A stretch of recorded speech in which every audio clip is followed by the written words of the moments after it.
Before we begin our first episode, I'd like to thank everybody for dropping in on awffl TV. And clearly, as your editor, I have no goddamn idea what I'm doing with this stuff just yet. But I can promise that every single episode you drop in on after this one will be a little bit better than the first. I hope.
Ladies and gentlemen, welcome to a segment here on awffl TV that we like to call 6 Questions. Our first guest, 2001 awffl champion, Davey the Dingo Kurtz. How you doing, buddy? Thanks for coming, Davey. How's it going, guys? Pleasure to be here. Drinking. We're glad to have you here. You know, on our first... drinking, but there's no beer. On our first rough cut, it's gonna be a little grainy, and thanks for bearing with us, everybody. Davey, first off, how you doing? How's the wife? How's the family? Good. Had my tooth pulled the other day. Oh, can we see it? I'm sure you can. Come on, the nation wants to know. Yes. All right, he got a tooth pulled. What do you think of your season so far? My season? Rough. Very rough, usual. In a division with Pete Lincoln, probably the best division in the league for years. Most knowledgeable of all the coaches. Absolutely. Okay. Look at the track record, you gotta look at it. Well, we don't count these running through our division. But other than that, yeah, it's been rough. I have a good team. Ray Rice, always good. Just traded for Giovanni Bernard. Right. That was a big move. Mm-hmm. Things are looking up for the Dingos. Yeah, they're looking all right. It's always tough, though. Well, the Dingos have been a consistent team for a long, long time. In fact, he's an awffl original. Yeah. So why don't we kick off the 6 questions? That was good. Okay. Davey Kearns, as a 1999 awffl original, could you give me some of your fondest or even most irritating memories of that first season, if you have any? I didn't get much sleep the night before. I don't think any of us went to bed. No, it was a rough night. As always, the first few years there were always rough, and now I can sleep a little better. But that and losing the championship game, that was pretty big. Okay, let me explain to some of you people here that might not understand. It was our first year. We were still figuring out fantasy football, and we ran 17 weeks for our regular season. And Davey was running away with this thing, and I sat on a couch at the commissioner's house and watched him recoil in horror as each and every one of his starters sat. While the Deadly Dogs, Matt Collis's middle-of-the-road kind of guys... No, they're good. There's a good team. Yeah. It was pretty much the 1999 Redskins, if I remember, but there went Kurt Warner. There went Andrew James. Who else was on that team? Marshall Falk. Marshall. You had Marshall Falk? No, he did, didn't he? Then he traded him. Did have Marshall Falk. He traded him to me the next year. It was a good team, but that's why they're all benched. Yeah, well, that only took 1 year before we decided, we better shorten this regular season up by 1 year. A lot of things we figured out on our own. I give our league a lot of credit for being an original, and just figuring out stuff on our own. We made mistakes, and it became a great league. Absolutely. Well, you can be something of a martyr in those mistakes. How about on to question number 2? Davey, who would you rather, Lincoln or Kirchberg, and why? Rather what? Have sex with or win the championship? Be intimate with, yes. Oh, intimate. Choices? Lincoln or Kirchberg? Neither.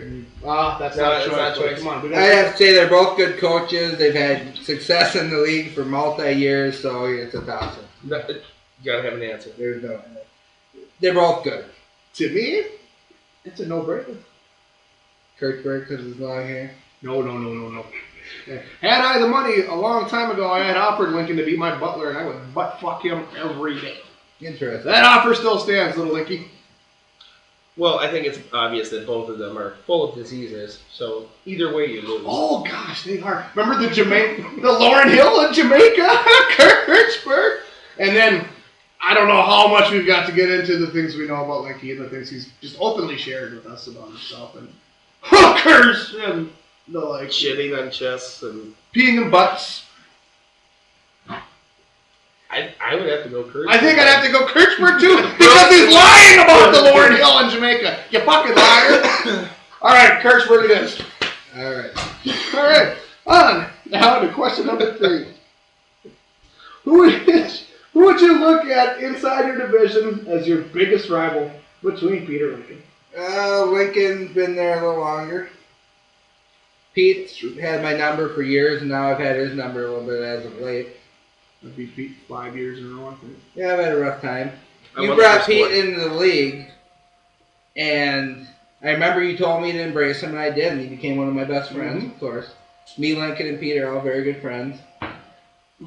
I cried when I finally I teared up a little bit that year when I beat Pete, when everybody made fun of my team. What was the score? Like 81 to 67 Yeah, at the San playoffs? Francisco. When year. year would this have been, guys? 2008, 2009. Oh, When you backed into the playoff, I was teasing. Yep. Backed in. No, everybody, that team, they made fun of it. It made the playoffs, and I made a run.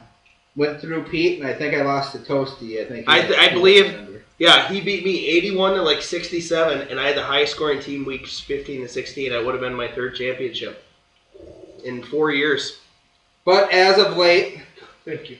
I'd say Lincoln, just because his team's been probably the best team in the league. But Fucking- all around, I It's a believe goddamn every- arms race every fucking year. I'll give you guys that. The thing is we got 6 of these in where I come from, but there's always one team belly up every year. Sometimes 2 of us go belly up, and one of us just kind of walks in there. And I'll give you guys that. It's a fucking scrum every year. Yeah, I believe Trevor has 2 of them in your division. Yeah. Remember Toasty? No, that goddamn that drives me We'll crazy. post that picture for you guys at some point here. That drives me. Toasty didn't even play a goddamn game, and he's sitting there going like this. Why does he get credit for 2 championships? No, but we posed when we did the division pictures where you and Linky, Yeah. Linky was standing on the couch. Tony had 2. Daryl had just won his 2nd. And it's those 2 and Toasty. So it was Toasty's first year. Yeah, Toasty's he had first to year was do done. it. It was a But league all- meeting at Rocky. Oh yeah, all 3 of them are sitting there posing and going like this for 2 championships for each of them. And Toasty's sitting there claiming 2 championships, hasn't even played a game.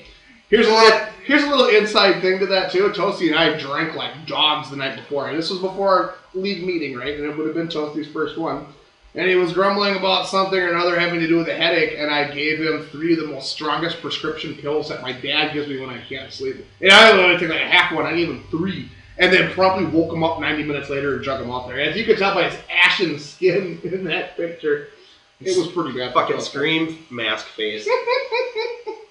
But we made him do it. But those pictures are great, but I can only remember seeing you guys and us. Fucking weak AFC. Question 4.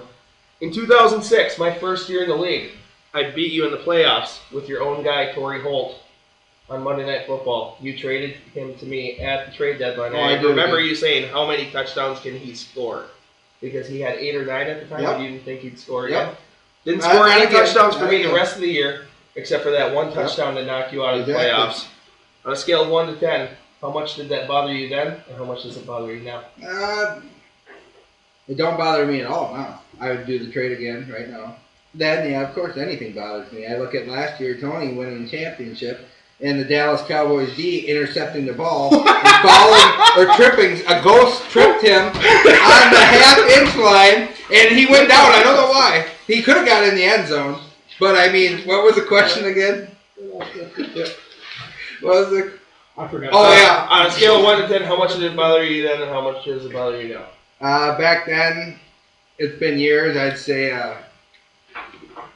I'm guessing it's probably a 10.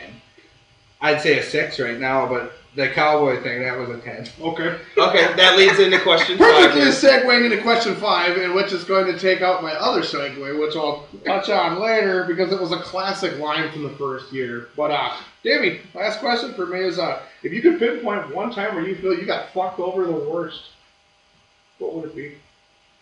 What would you just not stomach?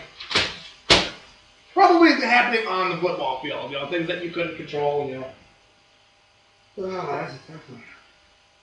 The Testaverde going down, first game of my career. That was tough to throw. What a horrible first round. That Dallas Cowboy. Probably the Dallas Cowboy defense and I would have won a championship. Pete, could you explain to our audience exactly what happened in that game and what we're talking about here? Say that again? The Dallas thing.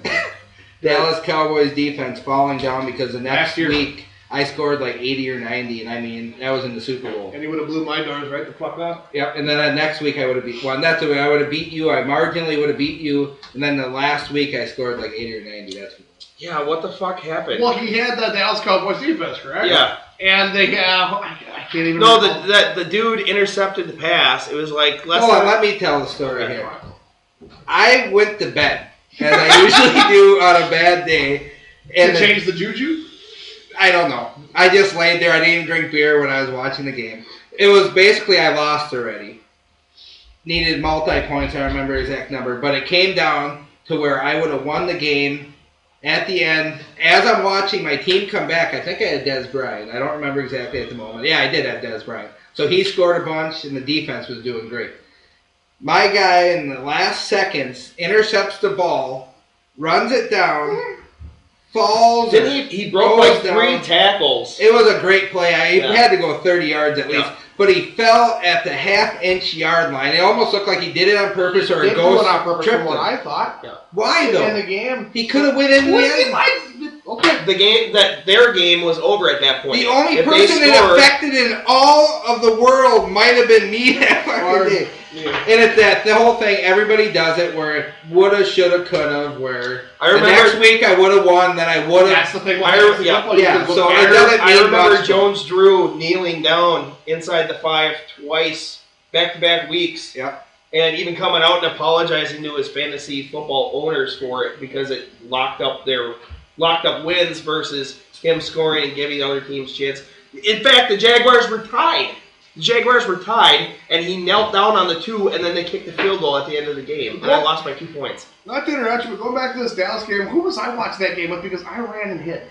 And I couldn't watch it anymore either. It was you, and then I came back and And then I started jumping up and down and screaming and ran back and told you. Daryl Stimpy was Oh, yeah. Oh my god! And I thought it was something really horrible. Yeah, me and Daryl both jumped up, started jumping up and down and freaking out. We ran back and grabbed you. So You were in the back room. neither of us saw the play. I was hiding too. It's one of them things, like I said, maybe no one else would ever remember it. Everybody's had them, like Sticks with Pete you. said his. But I had Shane call me and right after. I've had a few people call me. They knew after. So All right, final question. You had a solid 10 years with Damian Tomlinson. And you only won 1 championship. Explain yourself. I did what a good coach always does. I surrounded them with good talent, and it just didn't work out. It's fantasy sports. There's nothing you can do. You study. I spent big money on top receiver every year. Marvin Harrison, Isaac Bruce, Des Bryant. I mean, my teams have been stellar on paper. It's fantasy sports. You do what you can. Nowadays, it's a little bit easier. A lot of people who didn't play back in the days don't realize that. Studying newspapers from other cities. I mean, just now everything's at the touch of a button. And, you know. Yeah, we were just What having do a you do? conversation, back before Yahoo and all the websites Roto just lay World, everything big right ones. at your feet. You had to actually put in some work to find sleepers and find out what was going on with your guys. And, the people that didn't do that were 2 weeks behind you. Probably the most difficult era to play fantasy football would have been right when we started our league, because I tend to think it would have been pretty easy in the 80s too. Things just kept on happening over and over again. Things were consistent. There were no bye weeks. Yep. I plugged Rod Bernstein in and he scored a fucking touchdown. That would be the big news back in like 1989. I think the late 90s and into those early aughts of our league was about the toughest. As the league transitioned to multiple backs and more passing, Then you look at someone like a Mike Silva, who we had our newsletter not right on the board. He'd deliver it to your door in an envelope. At least he did me. I maybe like talk to me. Yeah, there wasn't any sort of program that you could just sort by points and by targets and Or see make who's message available, who's boards not. and- Yeah. You would Yeah, have that to was go just- into a paper to find Yep. stats. It was just the inside scoop against Mike Silva every week, trying to explain everything. Yep. What I'd like to add to that is that fucker, I had to turn my newsletter into him, and we would get back and forth over the weeks, and he always got to see what I said and then write what he wanted to say. So I was always at a week's disadvantage there. We'll touch up on the scoop at some point this season here. But Davey Kearns, what a wonderful interview we had with you, man. We'd like to thank you a ton. Thank you very much for being on Thank the you. inaugural AWFFL TV with It's been a us. pleasure. Is there any last words you'd like to tell the world out here? Go Dingoes. Thank you. That was fucking awesome.